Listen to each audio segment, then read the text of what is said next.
Welcome les amis, on se retrouve pour Indie Tour, la chronique consacrée au circuit indépendant. Et donc, lors de cette Indie Tour, nous allons parler de la New Japan Pro Wrestling. Et oui, c'est le retour de la New Jap dans les Indie Tours. Et bien sûr, nous allons parler de Power Struggle 2014. Ce fameux Indie Tour qui devait sortir déjà depuis le 8 novembre. Enfin, le 9 novembre plus exactement, vu que le show s'est déroulé le 8. Mais qui a pu sortir que maintenant. Et donc, bien sûr, nous allons parler de Power Struggle 2014, chose promise, chose due, qui s'est déroulé le 8 novembre. Et pour la première fois, nous avons eu un dark match à la New Japan Pro Wrestling, enfin plus exactement un pré-show. Et donc dans ce pré-show, Bushi et Mascara Dorada ont battu Tiger Mask 4 et Fuego. C'est un tombé de Dorada sur Fuego. Ensuite, on a eu les Young Buds qui ont gagné contre Suzuki Gun. Enfin, qui ont gagné, oui, les Suzuki Gun, c'est-à-dire Desperado et Michinoku. Et les Forever Hooligan, Alex Romero, Alex Cascaf et Rocky Romero. Excusez-moi, j'ai inversé les deux noms. Et donc c'était un freeweight tag team match, mais qui n'avait aucune incidence, enfin aucune conséquence plutôt sur la course au titre junior par équipe. Mais à noter quand même qu'il y avait une rivalité un peu en interne qui pouvait peut-être donner la chance au booker de choisir une de ces trois équipes comme futur challenger.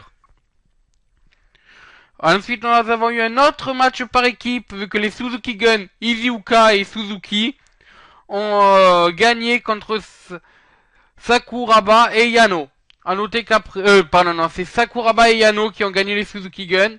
A noter qu'après le match, un des deux membres des Suzuki Gun, je crois que c'est Izuka, s'est énervé et a notamment balancé une barrière de sécurité sur le dos d'un photographe qui prenait gentiment les photos. A noter que c'était le numéro 4, le photographe. Oui, il faudra m'expliquer pourquoi tous les photographes ont des numéros.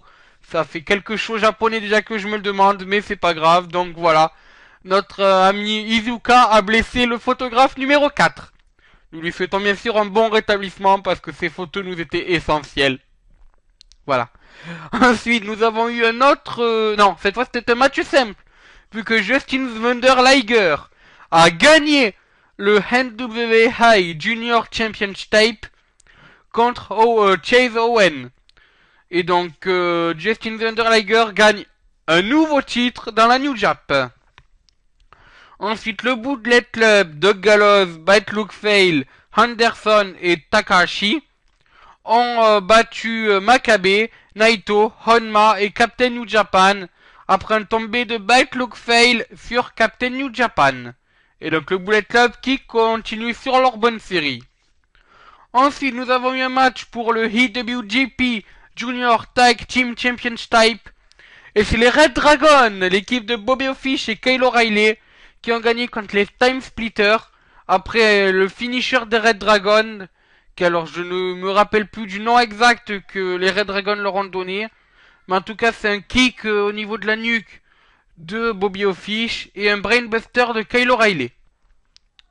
Et donc les Red Dragons sont double champions, vu qu'ils ont en plus le titre par équipe de la ROH depuis déjà quelques mois, qu'ils avaient récupéré à All Star Extravaganza, si je me rappelle bien, contre les Young Buds.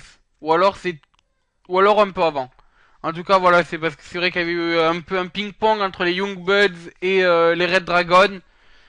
Mais donc les Red Dragons sont champions de la New Japan et champions de la ROH. A noter qu'après le match, on a eu justement les Young Buds, les Suzuki Gun et les Forever Hooligan qui sont venus un peu défier les Red Dragons et les Time Splitters. Mais tout cela s'est terminé dans une bonne ambiance vu qu'ils sont tous repartis au vestiaire quasiment sans aucune égratignure, à part Alex Shelley qui avait toujours un peu mal du finisher des Red Dragons. Pauvre Alex Shelley. Donc voilà, ce qui veut sûrement dire qu'une de ces quatre équipes, c'est-à-dire les Time Splitters, les Young Buds, les Suzuki Gun ou les Forever Hooligan, seront challengers lors des prochains shows de la New Japan Pro Wrestling. A noter justement que le prochain show c'est le G1 Tag Team. Donc c'est une ligue par équipe Et je crois, mais j'en suis pas sûr, que les Young Bucks n'en font pas partie. Les Time Splitters en font partie. Les Red Dragons n'en font pas partie étant champions. Les Forever Hooligans, faut que je vérifie. Mais les Young Bucks ne font pas partie de ce show. Donc est-ce inquiétant ou pas, nous le découvrirons dans les semaines... Merci mon nom. Non, nous le découvrirons dans les semaines à venir. Alors ensuite, continuons les résultats de Power Struggle 2014 avec le titre Never. Donc c'est un titre... alors je ne connais pas la signification du titre Never, mais je crois que c'est réservé aux anciens de la New Japan Pro Wrestling. Et c'est Tomohiro Ishii aux toilettes qui a battu Goto pour bien sûr conserver son titre Never. A noter que AJ Styles a gagné contre Yoshitatsu dans le match d'après et que avant le match Yoshitatsu a décrit AJ Styles comme non spécial et non phénoménal. Chose qui n'a pas été appréciée par le Phenomenal One, ce qui paraît bien sûr logique. Ensuite, nous avons eu Hiroshi Tanahashi et Ibushi qui ont battu Chaos, l'équipe d'Okada et de Yoshihashi. Et donc enfin, nous avons eu un match pour le titre IWGP Intercontinental Championship. Et donc, c'est Nakamura qui a défendu très très bien son titre contre Shibata. A noter que pendant ce match, le titre de la IWGP, donc le titre principal de la New Japan Pro Wrestling, n'a pas été défendu. Ce qui est assez anecdotique, enfin, pas anecdotique, mais assez paradoxal plutôt, vu que Power Struggle est considéré comme un des plus grands shows de la New Japan Pro Wrestling. Voilà, c'est sur ce que se termine cet épisode de Indie Tour. Merci à ceux qui ont suivi cet épisode, et on se retrouve bien sûr demain pour les inconnus du ring spécial AJ Styles. Et pour les fans d'Indie Tour, ça sera vendredi avec un Indie Tour spécial sur la Lucha Underground. Voilà, ciao, bonsoir.